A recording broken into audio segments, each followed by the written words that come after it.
Once you find that perfect match, how do you keep the sparks alive, especially given the challenging time we've had?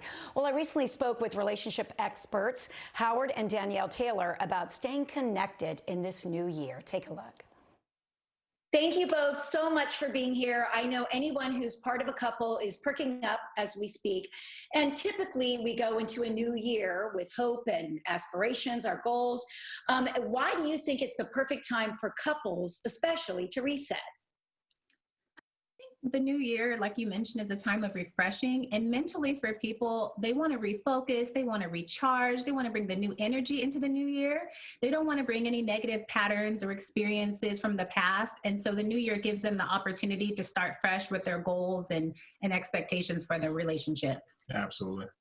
Now, when we're talking about the kind of year that we've had, so on top of normal years, you throw in a pandemic, economic crisis. A lot of couples have gone through so much, and there's, I'm sure undoubtedly been a lot of bickering, fighting, distance. How do we leave the past in the past? Let's kick 2020 out. How do we do that in a healthy way? It's completely understandable, and I think all couples can empathize with wanting to leave 2020 in the past. What's going to be important as we go into 2021 that oftentimes doesn't happen is we need to be intentional about creating vision for what we want our marriage to be. And with Danielle and I, that vision is always documented. And so we encourage couples to sit down as they approach 2021 and get rid of all the negative energy, all the bad habits, anything that you just know needs to be demolitioned out of your marriage, and set a vision for what you want your new marriage to look like, kind of like a marriage remodel.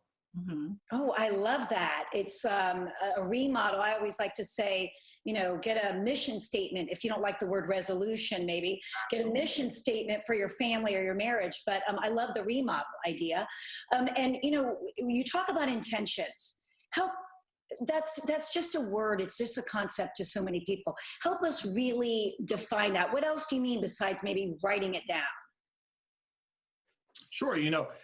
Putting things into practice. One of the things Danielle and I are huge on in our marriage is putting our intentions into actual practice. Not good enough to stay on a board or stay or stay on a wall somewhere. What is the practical practice look like? What does the activity look like? And that's what we kind of champion for marriages is what are you doing about it? And so there's so many fun things in 2021 that we could do. Some of the things that you can do during this time to stay connected would be possibly to plan a little spa night once the children are asleep. For sure. You can recreate your favorite dish from your restaurant of choice, bring the restaurant experience to your home, whether it's dessert or dinner. You can have candles, flowers, just bring the whole restaurant experience to your house. For sure. And in addition to that, we love the idea of recreating your favorite dessert, but also potentially recreating what your proposal and vows look like. And when you're able to get out of the home doing that gives us something to look forward to. Something that's often overlooked is penciling in me time. Oh, yes. So that refresh me time is critical. So sometimes it's always what we do together, but couples need an opportunity to recharge so that they're better for their spouses when they come back to their spouses. And then finally, taking an online class of mutual interest, learn the language of love, learn French, right? Or take a salsa class. La la. Oui, right? oui. Have an R&B night, yeah. Yes. Oh, I love that idea. That's fun. Again, we've got to find ways, what we have for the last, 9 months to adapt and to shift. So those are great ideas.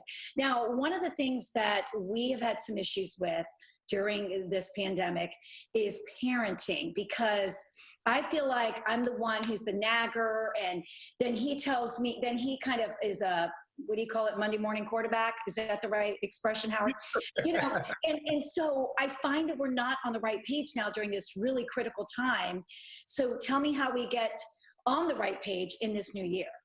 I think one of the ways to get on the right page is to kind of figure out what the structure and the discipline needs to be so that everyone is working in harmony together.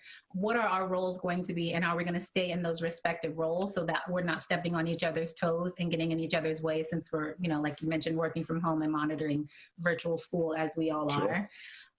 Howard? Yeah, listen, we also are big on resources. So in our household, we have an organizational chart to what we do, right?